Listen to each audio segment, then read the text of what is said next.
ফের সংঘাতে জড়ালেন মার্কিন প্রেসিডেন্ট ডোনাল্ড ট্রাম্প এবং তার একসময়ের ঘনিষ্ঠ ধনকুবের ইলন মাস্ক।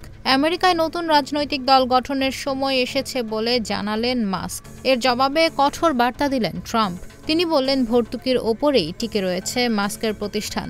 ভর্তুকি না পেলে ব্যবসা বন্ধ করে তল্পিতল্পা গুটিয়ে মাস্ককে দক্ষিণ আফ্রিকায় ফিরে যেতে হতে পারে।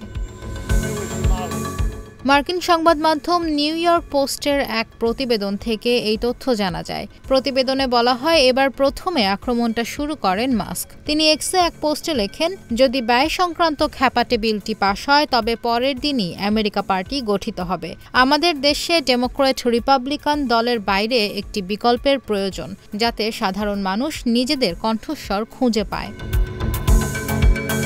এরপর নিজের মালিকানাধীন সামাজিক যোগাযোগ মাধ্যম ট্রুথ সোশ্যালে ট্রাম্প লেখেন, মাস্ক যে পরিমাণ ভর্তুকি পেয়েছেন তা হয়তো অতীতে আর কেউ পাননি। এই ভর্তুকি না পেলে মাস্ককে হয়তো ব্যবসা বন্ধ করে দক্ষিণ আফ্রিকায় ফিরে যেতে হবে।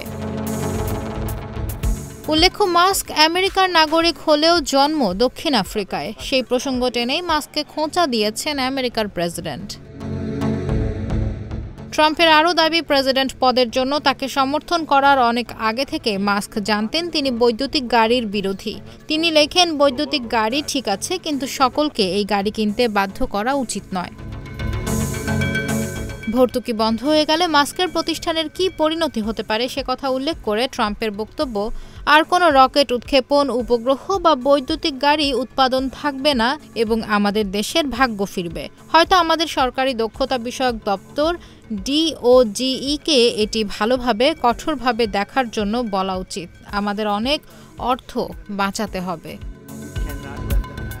তবে সম্প্রতি দুজনের মনোমালিন্যের জেরে আমেরিকার প্রশাসনের ওই পদ থেকে সরে যান মাস্ক। ট্রাম্প ও মাস্কের মধ্যে সংঘাত যখন চরমে উঠেছিল, তখনও মাস্কের মুখে আমেরিকা পার্টি নামটি শোনা গিয়েছিল। ওই সময় সোশ্যাল মিডিয়ায় একটি ভোটাভুটির আয়োজন করেছিলেন মাস্ক। সেখানে তিনি প্রশ্ন রাখেন যে আমেরিকায় একটি নতুন রাজনৈতিক দল গঠনের সময় হয়েছে কিনা। মাস্কের এই প্রশ্নের উত্তরে ইতিবাচক উত্তর দেন 80% মানুষ। আর ভোটের সেই ফলাফল সম্বলিত পোস্ট শেয়ার করে মাস্ক লিখেছিলেন, দ্য আমেরিকা পার্টি। তা নিয়ে পরবর্তীতে মাস্ক আর কিছু খোলাসা না করলেও অনেকেই মনে করেছিলেন নতুন দলের নামকরণেই ওই শব্দটি ব্যবহার করেছেন তিনি।